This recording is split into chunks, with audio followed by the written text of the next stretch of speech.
میں نے بہت چھپا چھپا کر وہ سامان رکھا ہوا تھا۔ وہ سامان شوہر کے سامنے بھی نہ نکالتی تھی کہ کہیں شوہر کو علم نہ ہو جائے۔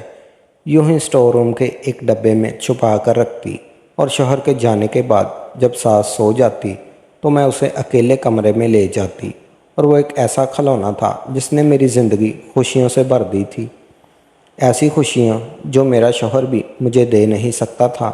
اس کھلونے کے ساتھ کھیل کر مجھے بہت سکون ملتا، اور پھر میں شوہر کے آنے سے پہلے ہی نہا دھو کر سو جاتی تھی۔ پر مجھ سے غلطی ہو گئی۔ ایک روز کمرے کا دروازہ لاک کرنا میں بھول گئی تھی، اور شوہر کو آفس گئے صرف 1 گھنٹہ ہوا تھا کہ نہ جانے کہاں سے وہ واپس آ گیا۔ دروازہ چابی سے کھول کر وہ اندر آ گیا، لیکن جو ہی کمرے کا دروازہ کھلا میرے اوپر تو آسمان گر پڑا تھا۔ میں ایسی حالت میں تھی کہ میرے شوہر نے سب کچھ دیکھ لیا اور آنکھیں بند کر کے بولے، بے غیرت عورت، یہ سب کیا ہے؟ میری جان حلق میں آ گئی تھی۔ شوہر نے کہا، اب بہت ہو گیا، میں ایک لمحہ بھی تو جیسی عورت کے ساتھ نہیں رہ سکتا۔ خدا کے لیے ایسا مت کریں، میں دوبارہ ایسا نہیں کروں گی۔ میں یہ کہتے ہوئے اپنے شوہر کے پیروں میں گر گئی تھی، پر وہ تو کچھ سننے کا ارادہ ہی نہیں رکھتا تھا۔ وہ بولا کہ اب مجھے کچھ نہیں سننا، اگر تمہاری یہ خواہش تھی تو شادی سے پہلے ہی بتا دیتی۔ میں کبھی تم سے شادی نہ کرتا، تمہیں تو ایک مرد کی نہیں بلکہ اس کھلونے کی ضرورت تھی۔ یہ سچ تھا کہ میں شادی سے پہلے ہی ان حرکتوں میں پڑ گئی تھی، مگر اب کچھ نہیں ہو سکتا تھا۔ شاید میں یہ عادت چھوڑ دیتی، لیکن اس کے پیچھے بھی میرے شوہر کا قصور ہی تھا۔ وہ کہنے لگا، میں تیرے جیسی غلیظ عورت کے ساتھ نہیں رہ سکتا۔ اس نے مجھے 3 طلاقیں دے ڈالی۔